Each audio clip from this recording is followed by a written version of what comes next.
आज की इस गहन पड़ताल में हम एक ऐसी दुनिया में कदम रखने वाले हैं जो बाहर से तो बहुत शांत और बर्फीली दिखती है, लेकिन अंदर से उतनी ही उथल-पुथल से भरी हुई है। बिल्कुल। आज का हमारा विषय है हिंदी साहित्य के बहुत बड़े हस्ताक्षर निर्मल वर्मा जी की अमर रचना परिंदे।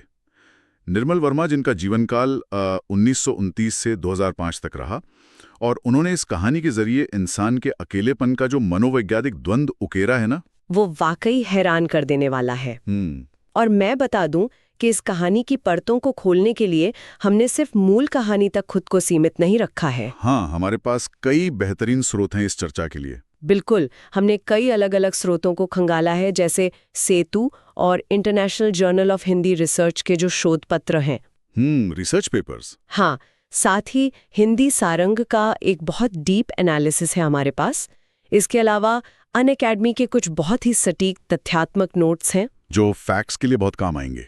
एकदम। और माहौल को समझने के लिए एक YouTube वीडियो का शानदार नैरेटिव ट्रांसक्रिप्ट भी है। तो आज का हमारा जो मिशन है इस गहन पड़ताल का, वो बहुत स्पष्ट है। हमें ये समझना है कि आखिर क्यों एक ऐसी कहानी जिसमें कोई पारंपरिक शुरुआत नहीं है, मध्य या अंत नहीं है, कोई बहुत बड़ा ड्रामा भी नहीं होता। हाँ, कोई ड्रामा नहीं है, फिर भी उसे जाने माने आलोचक डॉक्टर नामवर सिंह ने नई कहानी आंदोलन की पहली कृति मान लिया। और साथ ही हम इस कहानी में छिपे उस अस्तित्ववाद और अकेलेपन के गहरे अर्थों को भी डिकोड करेंगे, जो आज के इस मॉडर्न और तेजी से भागते हुए समय में भी उतने ही प्रासंगिक हैं। तो चलिए इसे थोड़ा खुलकर समझते हैं। सबसे पहले उस समय के माहौल को समझना बहुत जरूरी है। हाँ, क्योंकि आजादी के बाद का भारत बहुत तेजी से बदल रहा था। एक तरफ शहरीकरण था, आधुनिकीकरण की आंधी चल रही थी, तो दूसरी तरफ हमारी पुरानी परंपराएं और मूल्य थे। इन दोनों के बीच का तनाव उसने एक बड़ा संकट खड़ा कर दिया था, जिसे हम इंसानी पहचान का संकट या आइडेंटिटी क्राइसिस कहते हैं। मतलब इंसान बाहर से तो आजाद हो गया था, लेकिन अंदर से कहीं ना कहीं अंदर से वो आजाद नहीं था। लोग अपने ही घरों में अपने ही समाज और परिवार के बीच एक अजीब सा अलगाव महसूस कर रहे थे। परिंदे इसी मनोवैज्ञानिक यथार्थ को हमारे सामने लाती है। और स्रोतों से मिले तथ्यों पर गौर करें तो परिंदे कहानी साल 1960 में प्रकाशित हुई थी। और यहाँ जो बात सबसे दिलचस्प है वो ये है कि परिंदे सिर्फ एक कहानी का नाम नहीं है। हाँ, ये 7 कहानियों के पूरे एक संग्रह का नाम भी है। बिल्कुल। इस संग्रह में अंधेरे में, तीसरा गवाह, डायरी का खेल जैसी बेहतरीन कहानियां हैं, और परिंदे इस किताब की आखिरी कहानी है। निर्मल वर्मा जी की जो साहित्यिक यात्रा रही है वो बहुत लंबी रही है। उनका पहला उपन्यास वे दिन था, जो युवा पीढ़ी के भटकाव पर था। हाँ, और अंतिम उपन्यास था अंतिम अरण्य। हमारे स्रोतों में उनके एक और रचना का जिक्र है, थिगलियां, जो 2024 के संदर्भ में सामने आती है। लेकिन यहाँ जो सबसे बड़ा शिफ्ट हमें देखने को मिलता है ना, वो कहानी कहने के तरीके में है। पहले की जो कहानियां होती थीं, वो ज्यादातर आदर्शवाद पर टिकी होती थीं। उनमें कोई ना कोई उपदेश होता था। सही कहा। कोई हीरो है, कोई विलेन है, और आखिर में सच्चाई की जीत होती है। लेकिन परिंदे एकदम अलग है। इसमें मानव मन के सूक्ष्म यथार्थ को, उस इनर रियलिटी को दर्शाया गया है। डॉक्टर नामवर सिंह ने जो कहा है वो इसे बहुत अच्छे से समझाता है। उन्होंने कहा कि निर्मल वर्मा ने पुरानी कथा रूढ़ियों को पीछे छोड़ दिया, सामाजिक संघर्ष की जगह व्यक्ति के आंतरिक संघर्ष को चुना। और ये बात हवा में नहीं है। अगर हम international journal of Hindi research के डेटा को देखें तो निर्मल वर्मा की कहानियों में 28% हिस्सा 28% अलगाव यानी एलियनेशन का है, और 22% परंपरा बनाम आधुनिकता के द्वंद्व का है, और 15% अस्तित्ववाद यानी एग्जिस्टेंशियलिज्म का विषय हावी रहता है। ये डेटा बहुत कुछ क्लियर कर देता है। इस कहानी में भी कोई एक घटना हावी नहीं है, बल्कि मूड और सिचुएशन मुख्य है।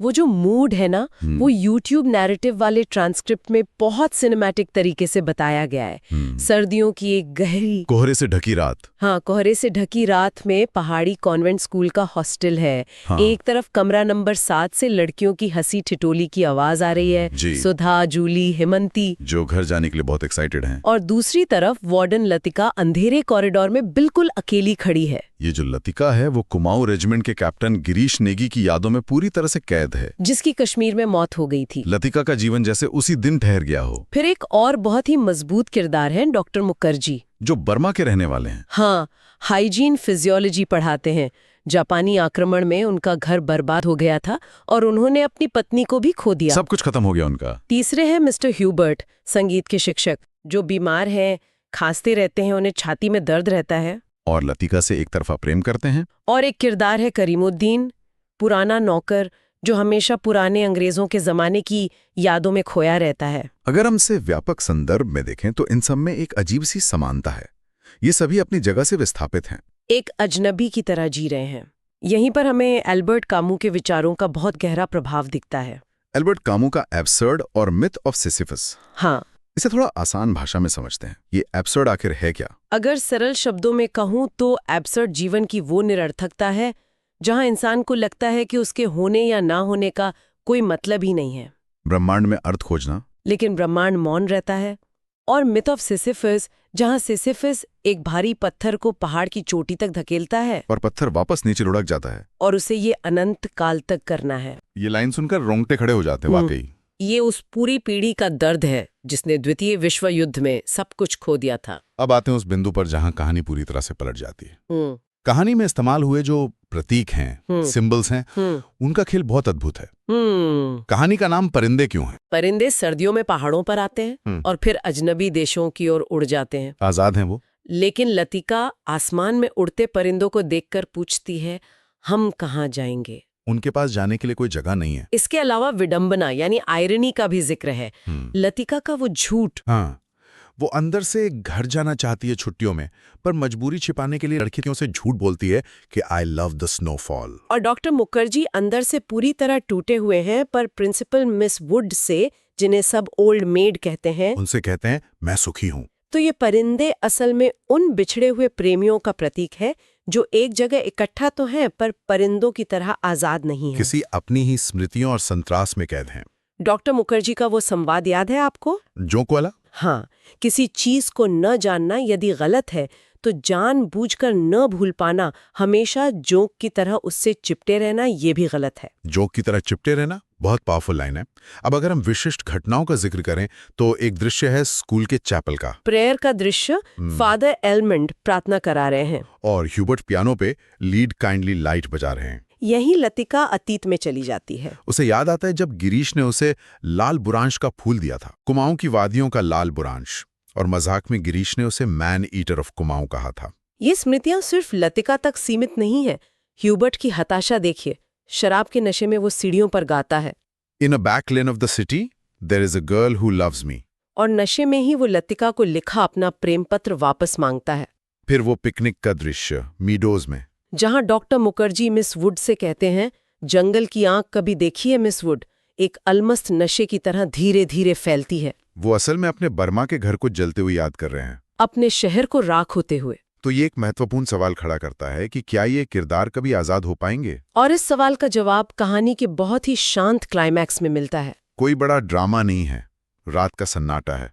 लतिका चुपचाप उठकर हॉस्टल की लड़की जूली के तकिए के नीचे वो नीला लिफाफा वापस रख देती है। वो प्रेम पत्र जो उसने जब्त कर लिया था। ये सिर्फ एक पत्र लौटाना नहीं है। नहीं, ये लतिका का अपने अतीत की कैद से आजाद होने का और दूसरों के प्रेम को जीने देने का एक मौन और प्रतीकात्मक प्रयास है। डॉक्टर मुखर्जी का जो कथन था लेट द डेड डाई, यानी मुर्दों को मरने दो, वो यहाँ फलीभूत होता दिखता है। अगर हम, जो लोग हमें सुन रहे हैं, उनके जीवन से इस यथार्थ को जोड़े तो हम सभी के जीवन में कुछ ऐसा अतीत होता है, कुछ ऐसी यादें या जो की तरह चिपकी हुई आदतें, जिन्हें हम भूलना तो चाहते हैं लेकिन डरते हैं कि कहीं कुछ हमेशा के लिए खो न जाए। पर परिंदे हमें सिखाती है कि जीवन अर्धहीन भले ही लगे, लेकिन बीते हुए कल को छोड़कर ही, लेटिंग गो करके ही आगे बढ़ा जा सकता है।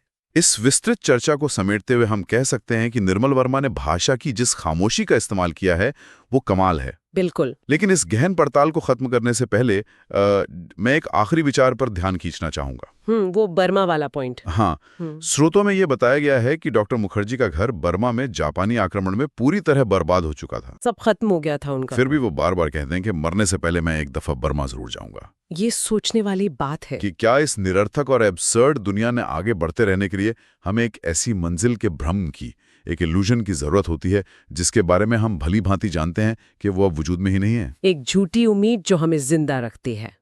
श्रोताओं को इसी गहरे विचार के साथ छोड़ते हुए हम आज की इस गहन पड़ताल का यहीं समापन करते हैं।